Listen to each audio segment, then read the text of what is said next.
Hello' everyone, আপোনালোক সকলোকে পুনৰবাৰ মোৰ চেনেল দীপিকাৰ সেউজীয়া পৃথিৱীলৈ স্বাগতম জনাইছোঁ। আজি মই আপোনালোকৰ কাৰণে লৈ আহিছোঁ চিকেন কাৰী ৰেচিপি। কোনে কোনে মোৰ দৰে বনাই খাইছে মোক কমেণ্ট কৰি জনাব, আৰু যদি খোৱা নাই তেনেহ'লে এবাৰ নিশ্চয় ট্ৰাই কৰি চাব। গতিকে ব'লক একেবাৰে দেৰি নকৰি ভিডিঅ'টোলৈ আগবাঢ়োঁ।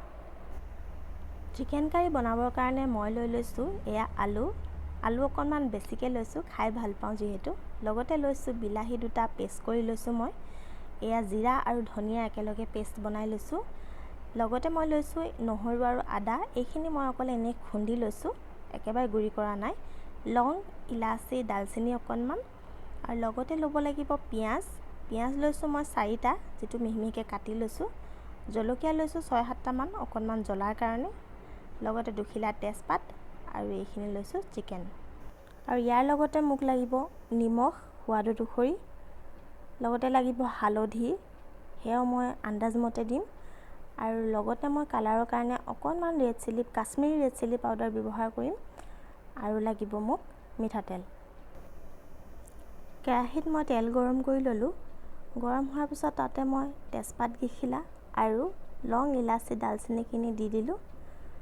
এইখিনি দিয়াৰ পিছতে মই পিঁয়াজখিনি আৰু জলকীয়াখিনি একেলগে দি দিলোঁ। আৰু এইখিনি দিয়াৰ পিছত মই প্ৰায় ৰঙচুৱা পিঁয়াজখিনি হোৱালৈকে ভাজিব লাগিব। এনেদৰে মই প্ৰায় 2 মিনিটমান সময় ভাজি ল'ম।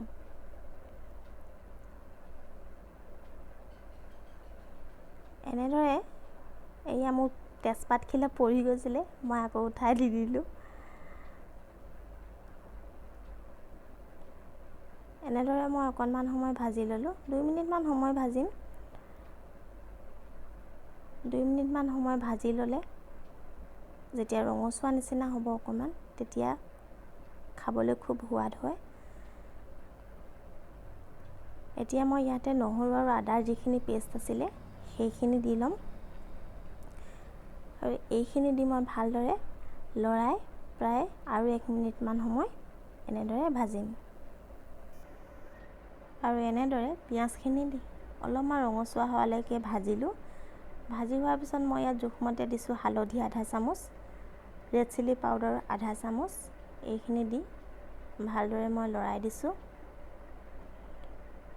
আৰু এতিয়া মই ইয়াতে দি দিব পাৰিম আলুখিনি। আলু অলপমান বেছিকৈ দিছোঁ। মাংস মই দুজনৰ জোখাৰে বনাম কাৰণে বেছি মাংস লোৱাও নাই। তাৰপিছতে মই ইয়াতে পিচি থোৱা জিৰা ধনিয়া যিখিনি পেষ্ট আছিলে সেইখিনি, লগতে মই দি দিছোঁ বিলাহীৰ যিখিনি পিচি লৈছিলোঁ পেষ্ট কৰি লৈ, সেইখিনিও মই দি দিলোঁ। আৰু এইখিনি গোটেই ভালদৰে মিহলি কৰি লৈছোঁ। আৰু মিহলি কৰি লোৱাৰ পিছত প্ৰায় ল' ফ্লেমত মই 5 মিনিটমান সময়ৰ কাৰণে ঢাকোন লগাই সিজিবলৈ দিম। আৰু এইখিনি 5 মিনিটমান সময়ৰ পিছত মোৰ বিলাহীৰ পৰা ওলোৱা পানীখিনিও শুকাই গৈছে, আৰু এইখিনি অলপ এনেকুৱা ধৰণৰ হৈছে। এতিয়া মই ইয়াতে মাংসখিনি দি দিব পাৰিম। মই ইয়াতে দি দিলোঁ এতিয়া মাংসখিনি দিয়াৰ পিছত মই ধুনীয়াকৈ লৰাই দিম।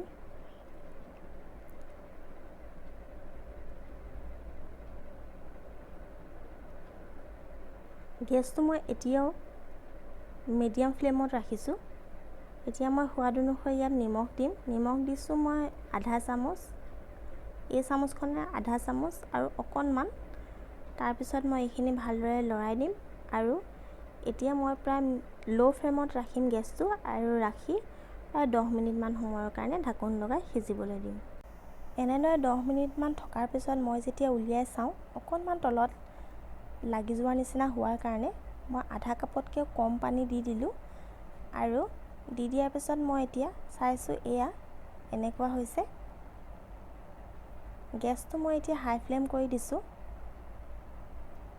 তাৰপিছত মই আকৌ গেছটো ল' ফ্লেম কৰি আকৌ 10 মিনিটমান সময়ৰ কাৰণে ঢাকোন লগাই সিজিবলৈ দিম।